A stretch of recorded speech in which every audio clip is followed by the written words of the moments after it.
The gentlelady has used a phrase that is considered a slur in the LGBTQ community and the transgender community. And let me please finish without interruption. And I don't really care. You want penises in women's bathrooms, and I'm not going to have it. Okay. No, thank you. Let It's disgusting. let the gentleman state his parliamentary inquiry. to me, a slur is a slur. And here in the committee, a level of decorum requires us to try consciously to avoid slurs. You just heard the gentlelady actually actively, robustly repeat it. And I would just ask the chairman that she be counseled that we ought not to be engaged. We can have debate and policy discussion without offending human beings who are our fellow citizens. And so I would ask, as a parliamentary inquiry, whether the use of that phrase is not, in fact, a violation of the decorum rules. It's the kind of behavior that you'd be ashamed to see your 5-year-old kid taking part in at school, where it's virtuous to be a transphobic performance artist that thinks the party actually likes you because you shout slurs and call people names. But Nancy Mace thinks it's working for her. Mr. Chairman, I'm not going to be counseled by a man over men and women's spaces or men who have mental health issues dressing as women. I'm not being counseled by some guy. My inquiry is to the chairman, Okay. Mr. Chairman. Order. The inquiry is about decorum. Decorum is at the discretion of the chair. That's I will be mansplaining, honest, Mr. Chairman. with the ranking member. I'm not up to date on my politically correct LGBTQ terminology. We'll look into that and get back with you on that. I don't know what's offensive and what's not. I don't know much about pronouns or I appreciate that, offensive Mr. Chairman. terms. Mr. in that Chairman, we don't have to community. anymore. So, I thank the chair for his willingness to further engage in this matter. all right. Chair now recognizes Ms. Norton from Washington, D.C. You can see it by the self-congratulatory laughter there at the end of that exchange. She was proud of how ignorant and hateful she made herself look, because upward mobility in the MAGA party requires a blank mind and a willingness to mirror the leader. And for Representative Mace, there's a clear record of her shift to this version of herself. I mean, look at the way that she talked about Lauren Boebert's bigotry back in 2021.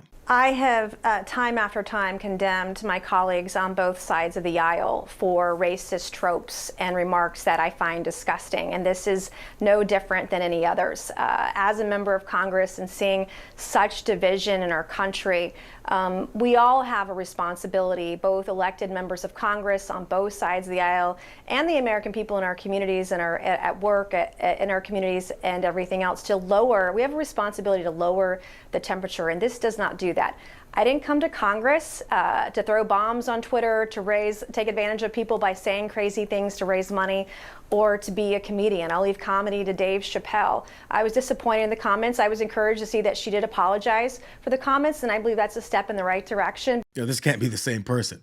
Let's hear the most hypocritical part again. We have a responsibility to lower the temperature, and this does not do that. I didn't come to Congress to throw bombs on Twitter, to take advantage of people by saying crazy things to raise money, or to be a comedian. I'll leave comedy to Dave Chappelle. Now, the only thing that's changed since then is Donald Trump reestablishing control over the Republican Party, who hated him when he first ran, then loved him once he won, then went back to condemning him for the insurrection after he lost in 2020, only to then return again to full sycophant mode in his latest, most fascist form. They're fake, and shift to wherever they feel will get them closer to power, money, and control. So Nancy Mace's decision to become a copy of Lauren Boebert forces her to no longer care that when powerful and influential people peddle in hate and dehumanizing legislation, based on lies, by the way, it harms the people that they're using for clout. States that passed anti-transgender laws aimed at minors saw suicide attempts by transgender and gender non-conforming teenagers increase by as much as 72% in the following years. During the debate over the state's anti-trans bill in February of 23, Kentucky Senator Karen Berg said, "You know, my child is dead." Her transgender son had died by suicide 2 months earlier at the age of 24. Your vote yes on this bill means one of two things. Either you believe that trans children do not exist, or you believe that trans children do not deserve to exist. The anti-trans bill in Kentucky passed. At least 20 other states now have similar laws on the books. Ronita Nath runs research at the Trevor Project, which offers 24/7 crisis services for LGBTQ plus youth, and said that none of this is inevitable. Trans and non-binary young people are not inherently prone to increased suicide risk because of their gender identity, she says. They're placed at higher risk because of how they're mistreated and stigmatized by others, including by the implementation of discriminatory policies like the ones examined in the study. But rather than give a damn about human life, Nancy Mace is interested in making herself look appealing to people like Trump's new Pentagon spokesperson, Sean Parnell. I feel like the whole happy wife, happy life nonsense has done nothing but raise one generation of woman tyrants after the next. Maybe it's just now there's an entire generation of men that don't want to put up with the BS of a high-maintenance narcissistic woman. I also think that modern-day feminism has driven a wedge between men and women. The idea that a woman doesn't need a man to be successful, the idea that a woman can live a happy and fulfilling life without a man, I think it's all nonsense. I've already have one failed marriage, and I've been there, I've done that, but I look at women on Instagram when I stumble across their pages, and the number one thing that turns me off the most is all the duck-billed selfies. Yeah. The narcissistic duck-billed selfies. From an evolutionary standpoint, it used to be, women were attracted to your strength because you could defend them from dinosaurs. Now, for real, if you listen to Mace's tirade at the beginning and Parnell's whining and complaining here without taking into account that they're grown-ass adults, these folks sound like petulant children ready to hold their breath until they get their way. Let me please finish without interruption. And I don't really care. You want penises in women's bathrooms, and I'm not going to have it. The idea that a woman doesn't need a man to be successful, the idea that a woman can live a happy and fulfilling life without a man, I think it's all nonsense. I'm not going to be counseled by a man over men and women's spaces or men who have mental health issues dressing as women. I've already have one failed marriage, and I've been there, I've done that, but I look at women on Instagram when I stumble across their pages, and the number one thing that turns me off the most is all the duck-billed selfies. And just like there are real life or death consequences for young trans Americans, they're the targets of politicians that promote nothing but hate. There are real life legislative results when billionaires run the government while keeping supporters actively foaming at the mouth. So now Republicans are talking about getting rid of the head of household tax filing status so that they can pay for all the tax cuts that they want for all their billionaire friends. Yeah, that means that if you're a single parent, you won't be allowed to file head of household anymore, which means you're going to lose that tax credit that you normally get, that tax break that you get. A tax break that has been around since the 1950s. Because back in the 1950s, it was believed that single-parent households should have a lighter tax burden.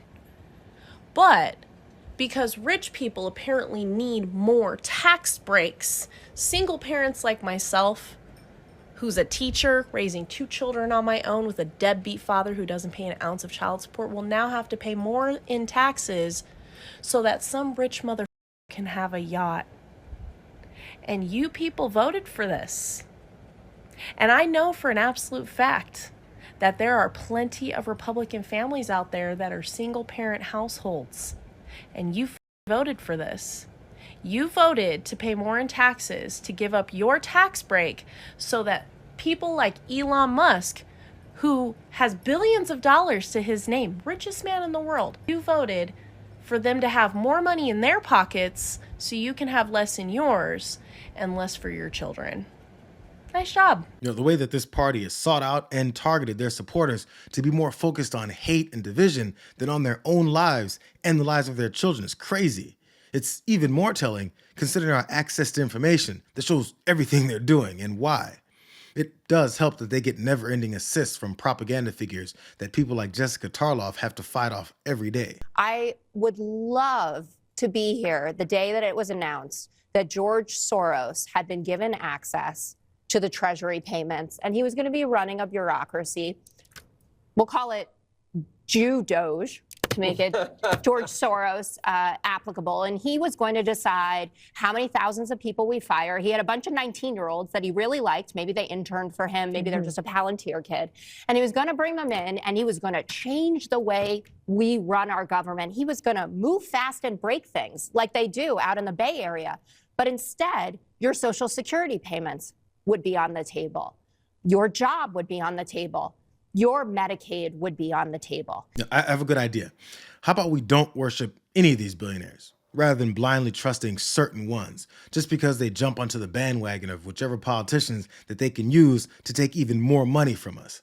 Because while Nancy Mace is laughing about the turmoil that she keeps triggering in Congress over literally no one using the women's bathroom that she keeps complaining about, is your favorite billionaires changing the laws to make robbing you blind be as seamless as possible. They want us to believe that the reason we can't pay for our health insurance, the reason we can't cover rent, the reason kids are dying on the streets due to gun violence, the reason there's so much wealth inequality and that so many people live paycheck to paycheck is because of the immigrant, or because of the trans person, or because of your neighbor. They lied. It's because of corrupt billionaires like Elon Musk and corporations, not our fellow working people.